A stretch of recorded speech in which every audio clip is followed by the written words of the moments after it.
Hello, I'm Jeff Adelman. I'm the host of Questions for Lawyers and the Florida Injury Claims Podcast. Very excited today to bring you a new show to our network. We are going to be expanding some of the shows that we do. It'll be beyond just Jeff Adelman being the host. We're going to be bringing some of the best lawyers in the state of Florida to our network. And we're starting with the Florida Appellate Review with my dear friend, Andrew Harris. Andrew, it is absolutely an honor to be doing this with you today. It's my pleasure. Thank you for having me, Jeff.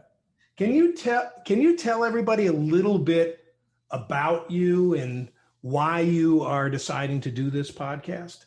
Sure.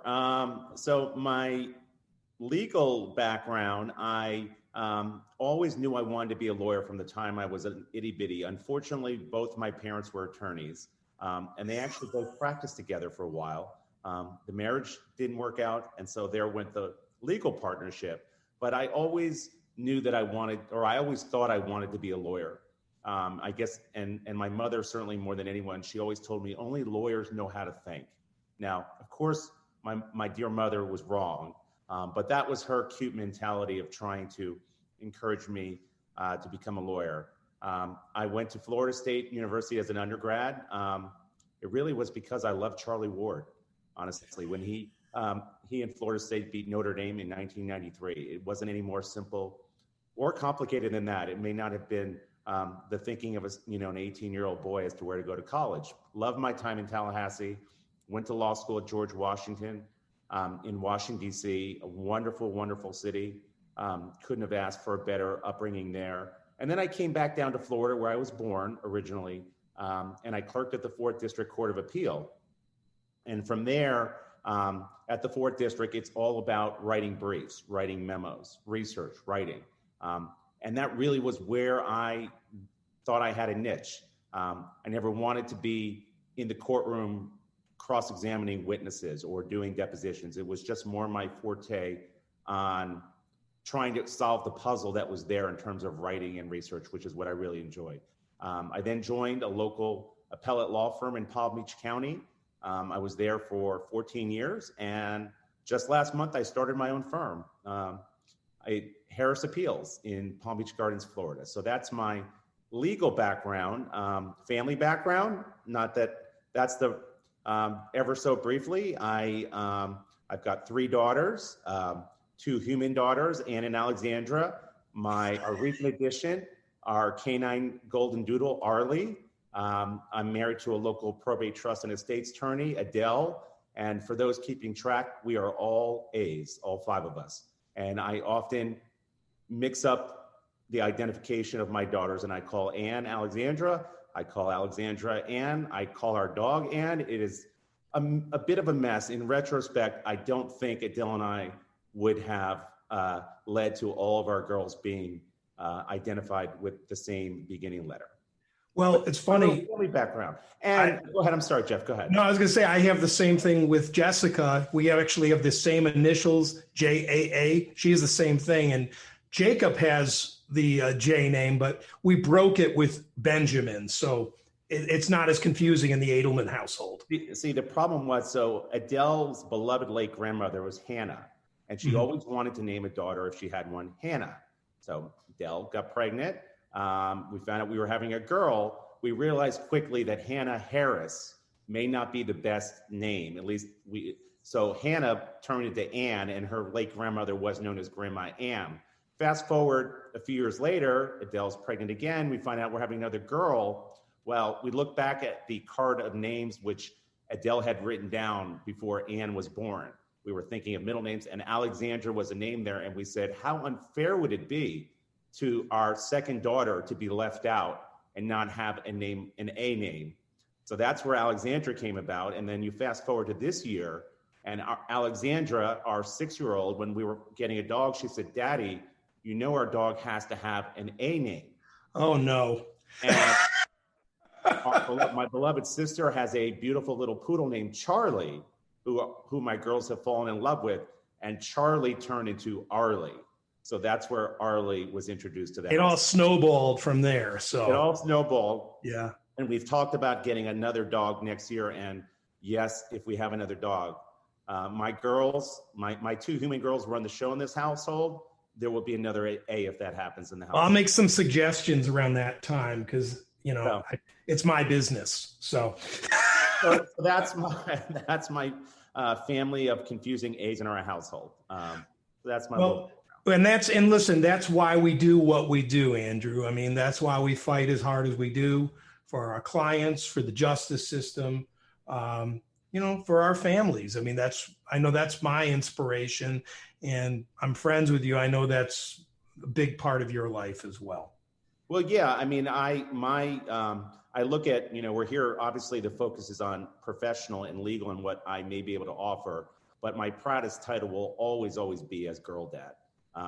And that title, that came about for me where I sort of picked up on the tragic death, of course, of Kobe Bryant and his daughter, one of his daughters in January. And there was this beautiful story, which I saw on YouTube. It was an ESPN reporter. And she talked about when she was 8 months pregnant a couple years ago when she ran into Kobe Bryant at an event. And at the time, Kobe had 3 daughters. And so the ESPN reporter asked Kobe Bryant for parenting advice. And in the story, the reporter asked Kobe Bryant, if you have another child, do you want to have a boy? Do you want to have a girl? And he said, no, if I could have my way, I would have 5 more girls. I'm a girl dad. And he had 1 more girl. And then, of course, we know about the tragic end. But in seriousness, or it is serious, that title of Girl Dad, I just happen to have girls. But it's very important to me and in teaching my girls and trying to lead a good life for them as best as I can and set an example and let them pursue every dream they want to the best. And I know that you're doing that, and I try. It's not easy, as we know. Parenting in 2020, taking care of those who have elderly parents. 2020 has been a bit of a cluster for everybody, and so we're all right. Absolutely. Our clients, the community, we're all trying to get by it as best we can. And that's why I think that these type of formats are so important. I mean, we are doing our hearings, depositions, mediations, all on Zoom. And I think it's really important to be able to reach people. And that is why I believe these video podcasts and podcasts are so important, to be able to educate the community, to let people know what's going on so that they know what to ask lawyers in whatever field they are in, so that they have the right person. And that leads me to, you're doing this Florida Appellate Review Podcast. What's your motivation behind the podcast? So my sole motivation is to help fellow trial lawyers in the community. I've been given a platform, I guess, because of the opportunities where I clerked at the 4th District. I had a wonderful mentor there, Judge Gross. I worked alongside appellate lawyers for 14 years in the community. And the way I view it is that the trial lawyers in the community, we all have different skill sets, right? I could never cross-examine an expert on a defense medical expert, even on the most simple thing, let alone complex things. But what I can do is I can try and help solve that puzzle on research and writing if somebody needs some help. And but it's not just formally. I think the platform here, I'm very active in our local listservs in the community, and I help people. I really believe in it. They can have a $10,000 case. They can have a $10 million case. I want to help people defeat insurance companies. I want to help people defeat corporations. I'm passionate for that. Corporations don't always do wrong. So I'm very selective in the cases that I take on formally. And when people come to me for informal advice, for better or for worse, I go through the weaknesses of their cases, because being passionate for justice is not being passionate to pursue justice frivolously, but it's to pursue it. When corporations do wrong, when insurance companies do wrong, I really believe in being passionate and fighting for them. And so the platform here, I think, is an avenue for me to give people updates on case law, important cases, important issues happening around the state of Florida, that can't necessarily, it can come about traditionally in an email format, through a newsletter. But one of the things in the pandemic, the use of technology has really opened up my eyes about expanding how we communicate. For me, to trial lawyers, people in the community can certainly benefit as well on some of the legal issues that I know about, but primarily my audience of trial lawyers, a 15-minute podcast twice a month on case law. Somebody's going to walk their dog. It's something they can pop in, and hopefully if they gain one bit of knowledge to help their case, to me, it's worth it. That's to me what it's all about, is to try and share the knowledge that I have, and help people and help their clients. Well, if it's any indication, some of your contributions on the email listservs that I'm on, this is going to be extremely helpful for all of us in the trenches, fighting the good fight as trial lawyers, to have your bi-weekly advice and review of appellate law. You can do, that's something that we can't dissect the way you do. This is all you do. It is all I do. A lot of people would think it's quite boring, but yes, what I do primarily, I'm in front of a computer all day, researching, writing. Of course, I argue meaningful motions. What I like to say is dispositive motions for summary judgment, motions to dismiss, jury instruction. Of course, jury trials right now are mostly on pause, right? But they will open up in time here. Informally, obviously as well, I help people. But yeah, I don't do depositions. I would make a fool of myself. I had a case some years ago where I was seeking attorney's fees against my opponent, and the trial lawyer said, well, Andrew, you can go in and handle it, right? Well, the night before, I had to pull up the evidence code to figure out how I could get my contract into the record, because I had never done that before. What's a simple process for most trial lawyers. I was terrified that I wouldn't be able to get that contract admitted into evidence. Now, if you asked me to write a memo on it, I could write the most beautiful memo for you if you needed an evidence hearsay issue. But here I was in that moment of panic.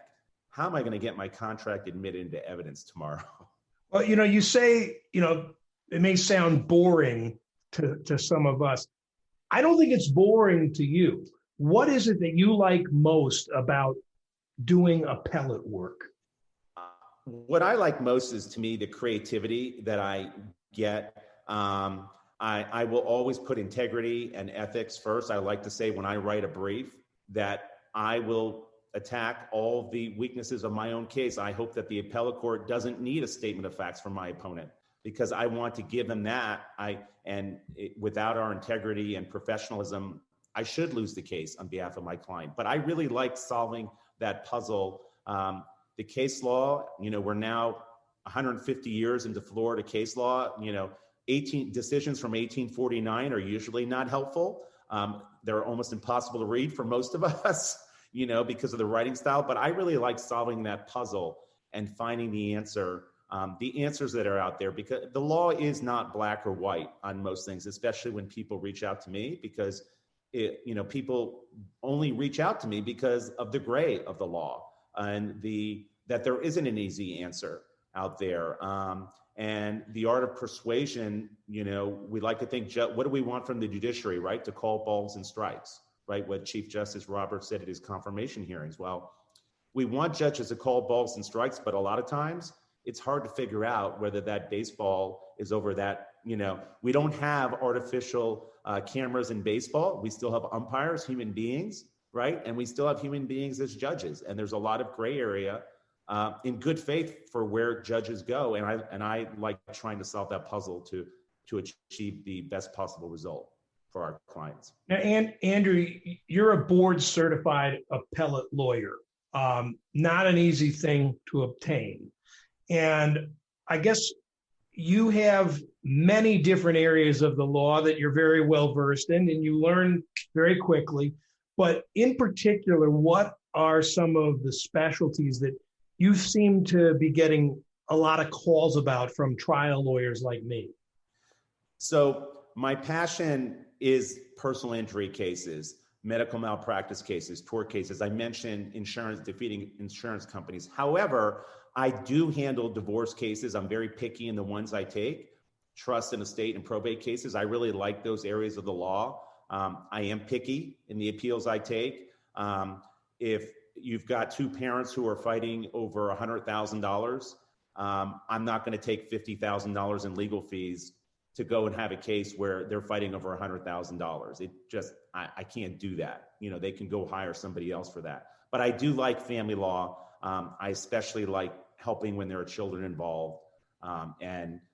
But my main passion is in the personal injury and the tort field, products liability. That's where I'm most passionate and most not comfortable. But I tend to think that lawyers, when the more passionate we are, like any profession, the better the product when we believe in what we're fighting in. And I may not necessarily believe in whether a wealthy wife or husband is entitled to $25,000 a month in alimony as opposed to $18,000 a month in alimony. Those sorts of things don't bring me joy and in fighting for necessarily. They're entitled to lawyers, $25,000 a month in alimony. The law may require it, but that's not what I enjoy most. So I tend to try and be picky and choosy in the cases and the areas of the law that I participate in.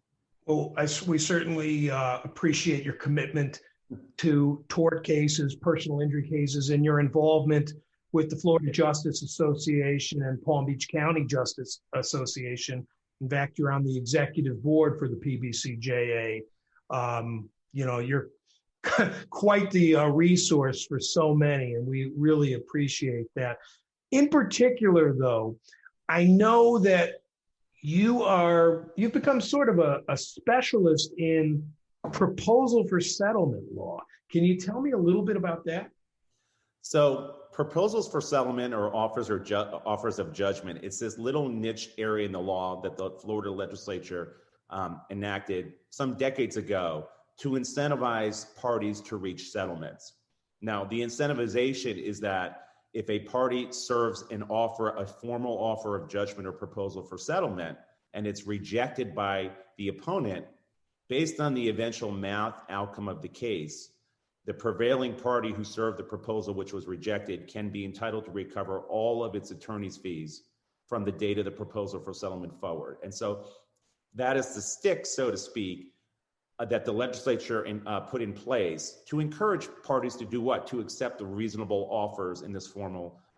Now, unfortunately for our trial lawyers and for the community, there is no robotic computerized format for how to serve these offers. And so I developed a niche when I was a little bitty baby lawyer. Trial lawyers were constantly calling, well, I don't know, what about how do I cross my T's and dot my I's here? Because my opponent, if they reject the offer, they're going to say my proposal is missing a word and it's unclear about a release or confidentiality or other parties in the case. And here we are 14 years later, there still isn't a robotic format for a proposal for settlement. So to me, it is another part of what I like to do best, which is solve a puzzle. And especially so in the smaller value cases for our trial lawyers, the ability to recover attorney's fees in the case, if they win, it's oftentimes the difference between them not being able to go forward and represent their client just because of the costs or of having to take a very lowball offer from the other side. And so it really, to me, fits in what I like to do, which is solve puzzles, but also to help clients and to help trial lawyers achieve the maximum recovery they can for their clients. So I get a lot of calls on it. There are a lot of emails on our local listservs where people are understandably still confused 14 years later after I started this. The case law is constantly changing or constantly evolving, and lawyers are looking for new and creative ways to try and get around past case law and the rules in place. And so it fits what I like to do best, like I said, in solving puzzles, and it fits into helping people, especially our folks who have the smaller value cases where they want to achieve the best possible result for their clients with this carrot of attorney's fees, if they do it right, if they serve the proposal validly and in compliance with Florida law. Well, they will do it right if they have ever attended any of your seminars, or now we do webinars, or if you do a podcast specifically on proposals for settlement, which I'm sure is in the cooker for you. So I'm looking forward to that. Andrew, I can't thank you enough for coming on today, and I'm excited about your new show, the Florida Appellate Review Podcast with Andrew Harris. If anyone wants to get in touch with you, what's the best way for them to do so, and what's the best way for them to learn more about Harris Appeals? Sure. So for better or worse, and my wife sometimes may say for worse, that little iPhone of mine is almost always on and available. Even when we're watching her Bravo TV, Real Housewives of Salt Lake City, which we watched last week, everybody needs some quiet time away from the craziness of the world, right? Well, that's my wife's, enjoyment at 9:00 at night when we can put our feet on the bed. But in terms of being able to reach me, you mentioned my website, harrisappeals.com. My email address, it's andrew@harrisappeals.com. I tried to make it simple, keep it simple, stupid. Big fan of that. Right? Big fan of that, exactly. My cell phone, 561-248-5995. Every email I send out has my cell phone in it. And I'm able to do that really because my clientele, for the most part, are trial lawyers. And it's very important. I just had a call last night at 7:00 from a trial lawyer who needed an answer on something, which was time sensitive. Well, I'm accessible. We can do that now with the remote technology, right, Jeff? Yeah, that's how we're operating. We're all we're all lawyer broadcasters now. Who knew? Right. Exactly. Who knew? Right. And I had a text from a trial lawyer at 8:00 at night last night who had a question. And I said, well, can I call you at 9:00? I think that's when my girls are going to go to bed. Unfortunately, Alexandra, my 6-year-old, I had to read 4 Bernstein Bears books, not 3. And so it wasn't until 9:30 that I was, but in seriousness, I was able to, and I called the trial lawyer up at 9:30 at night, sitting in bed. That's part of what we can do, that maybe a generation ago wasn't so easy to do, where I could be a dad and then help out the trial lawyer. So I like to think of myself as being accessible, not 24/7. I do sleep a few hours a night, could use a few more hours, like all of us, but I am certainly accessible. And that's part of my passion for helping folks. Well, Andrew, I hope people were copying it down, but I'll certainly be putting the phone numbers in the description. And I welcome you to the network, and the Florida Appellate Review with Andrew Harris is going to be a regular feature, and I'm just very excited. I think it's really going to help a lot of us out there, us trial lawyers, to have you dissect it and kind of spoon feed us every couple weeks. Well, thank you so much for introducing me to your network and all that you've done over the past year, and seeing what you give to the community. And so I'm just blessed that you invited me to have a small role here in helping our community out. So thank you, Jeff. Well, thank you, Andrew. Well, if you need to reach me, my name is Jeff Adelman. You can call me anytime, 954-478-1997. Email jeff@adelmanlawyers.com. We'll come to you next time. I just want to close with this quote from Billy Carter. Sometimes even lawyers need lawyers. That's why you need Andrew. And best of luck to you on your podcast. I know it's going to be great, and we'll be with you next time. For Andrew Harris, I'm Jeff Adelman. Be well, everyone. Take care.